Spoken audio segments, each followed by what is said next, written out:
Welcome to the Explainer. Look, if you're in the UK property game, you already know the market is tougher than it's been in years. But today, we're not going to talk about market crashes or crazy interest rate spikes. Instead, we're exposing the slow, quiet financial leaks that are actively destroying property profits right under the noses of seasoned investors. We're going to map out exactly how minor oversights and widely accepted rules of thumb are systematically draining your returns. And more importantly, we'll cover how you can finally stop the bleeding. Okay, let's dive right into this by completely shattering a widespread illusion. I mean, if you've spent any time at all on property forums, you see people tossing around gross yield figures like confetti. You spot an advert for a flat boasting an 8% gross yield, and yeah, it looks incredible. But here's the thing. Gross yield is fundamentally a marketing number. It's just a flashy percentage showing rental income against the purchase price, but it completely ignores the harsh, everyday realities of running an actual property business. The difference between gross and net yield, it's basically the difference between a real estate sales pitch and your actual bank account. To really put the real-world stakes of this illusion into perspective, let's just run the math. Say you buy a property for £150,000. An 8% gross yield sounds like a super healthy £12,000 a year, right? But when you factor in the realities of property management, that 8% gross often shrinks down to a 3.5% net return, or sometimes even less. That gap, that translates to roughly £6,750 of missing profit every single year. That's money you just assumed you'd have, but you absolutely won't. Which naturally brings us to net yield. Net yield is your true profit, what's actually left over after you deduct everything. I'm talking mortgage interest, void periods, maintenance, insurance, and the seriously ever-growing burden of compliance costs. Listen closely here. This is literally the only arithmetic that matters for a property business. Running these numbers isn't being pessimistic, it's just basic financial survival. So here's our roadmap for today's explainer. We'll start with the gross yield illusion. Then dig into hidden costs and location, look at rent mispricing and taxes, tackle management and tenant retention, and finally wrap up with stress testing your portfolio. All right, kicking things off with Section 1, the gross yield illusion. And this brilliantly illustrates the exact problem. Gross yield, like we said, it's a marketing number. It tells you what your rent looks like before any of the actual realities of running a rental hit your bank account. You know, a cheap property in a struggling area with an 8 or 9% gross yield on paper, it might actually be a catastrophic deal in reality. Why? Well, because the cheaper the area, the higher the gross yield tends to look. But those cheap properties exist for a reason, and those reasons almost always translate into hidden ongoing costs that you are going to be left paying. Which brings us right into Section 2, hidden costs and location. Let's look at a real-world story here. Take Sarah, who bought a property in a high-crime Bradford postcode. She bought in totally expecting this fantastic 9% gross yield, but she completely forgot to budget for incidents. So what was the reality? Within 18 months, she was dealing with 2 break-ins and a massive 10-week void period.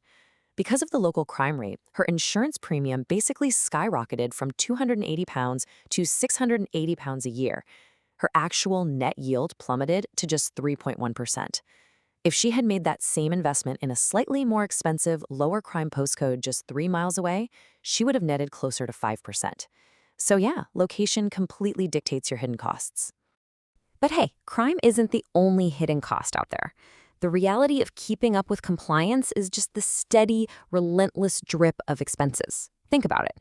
Annual gas and electrical certificates, EPC renewals, multiple types of insurance, letting agent fees, inventory costs. Oh, and let's not forget standard service charges, mortgage product fees, and accountant bills. It's wild how many landlords just conveniently forget to put these on their spreadsheets.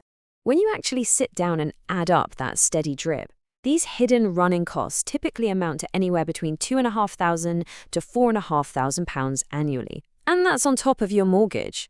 A lot of landlords still use this old rule of thumb where they budget just 1% of the property's value for maintenance. But as these figures clearly show, that 1% estimate is just totally blown out of the water by the reality of modern compliance and management costs. All right, moving into Section 3, rent mispricing and taxes. So the crucial point here is that pricing your rent too high is honestly one of the fastest ways to absolutely destroy your yield. If you push the asking price, say 50 quid over market value, your property might just sit there empty while you wait for someone to take it. And every single week it sits vacant, you are losing about 2% of your annual income. Think about that.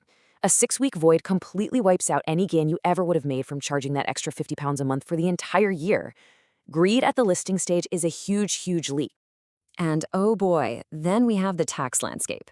Ignoring the rules here is just incredibly dangerous. One of the biggest traps is forgetting the Section 24 mortgage interest credit changes. If you're a higher rate taxpayer holding property in your personal name, you simply can't deduct mortgage interest as a straight expense anymore. Add that to the fact that loads of councils now charge a 100% council tax premium on properties left empty for just a couple of months. If you ignore this stuff, you can easily find yourself making a true cash loss, while ironically still making an accounting profit that you actually have to pay tax on. Crazy, right? Okay, let's pivot to Section 4, management and tenant retention. Now, what's really interesting about this comparison is the massive risk-to-reward ratio of DIY management. Sure, yeah, you can save 10 to 12% on letting agent fees, which works out to about £1,400 a year on an average property. But the legal landscape is an absolute minefield right now. Getting it wrong means huge fines for unprotected deposits. It means completely invalidating your ability to issue a Section 21 eviction notice. Or worse, you could face actual criminal charges just for missing a gas safety check. You really have to ask yourself, are you truly equipped to trade £1,400 for that terrifying level of legal exposure? And speaking of the human element in all of this, treating your tenants as valued customers rather than, annoyances directly increases your net yield. A good, happy tenant who stays put in your property for 3 years saves you an estimated £2,000 to £3,000. How? By completely wiping out back-to-back void periods, ending those repetitive letting agent tenant find fees, and avoiding all those minor refurbishments you usually have to do between tenancies. Being a decent, responsive landlord literally pays incredible dividends. Finally, let's get into Section 5, stress testing your portfolio. This right here is absolutely crucial. Before you make any offer on any property, you need to take 15 minutes to run this ultimate portfolio stress test. It's a really simple rule of 3. First, calculate the numbers for the best case scenario. Second, the realistic case. But crucially, step 3, model the pessimistic case. Inject a 6-week void period and a 1% interest rate rise right into your spreadsheet. If your arithmetic survives that pessimistic scenario and still delivers a positive net cash flow, then my friend, you have found a fundamentally sound investment. Let's move on and see how this builds, especially when we talk about future-proofing your portfolio. You have to look ahead to the new rules requiring a minimum energy performance certificate rating of C for new tenancies, which is expected by 2028. Upgrading older properties to meet that standard, that's going to cost anywhere between £8,000 and £15,000. You seriously need to review your portfolio now in 2026 and execute those upgrades in 2027. Otherwise, you're going to be scrambling and bleeding cash when the rules officially change. Now, you might be sitting there feeling a little overwhelmed, which is totally fair. A super common doubt investors have at this point is, wait, if I run all these pessimistic scenarios, factor in all these hidden costs, and stress test everything, won't that just give me analysis paralysis? Is this going to stop me from ever finding deals? The answer to that is a firm, pragmatic no. Actually, it's the exact opposite. Doing this math isn't pessimism, it acts as your absolute best shield against bad investments. It allows you to quickly spot and just walk away from properties that are masquerading as good deals. That way, you ensure your highly valuable capital is preserved and ready to go when a truly profitable, mathematically sound property finally comes along. To make sure you stay on top of all this, you really need to set an annual calendar reminder to run through this audit checklist. Don't let your properties just sit there on super expensive standard variable mortgage rates. Check if your rents are actually aligned with current let-agreed data, not just what you were charging last year. Keep an absolute eagle eye on disproportionate service charges. By treating your portfolio like a real business that requires an annual audit, you can patch the leaks way before they drain your profits. So I want to leave you with this final kind of provocative thought to apply to your own properties today. Stop relying on the total illusion of gross yield. Calculate your true net yield. Run the numbers right now. If you added a 6-week void and a 1% interest rate rise to your current portfolio today, do you have a real mathematically sound investment, or do you just have a hope? Thank you so much for joining me for this explainer. Now, seriously, go run those numbers.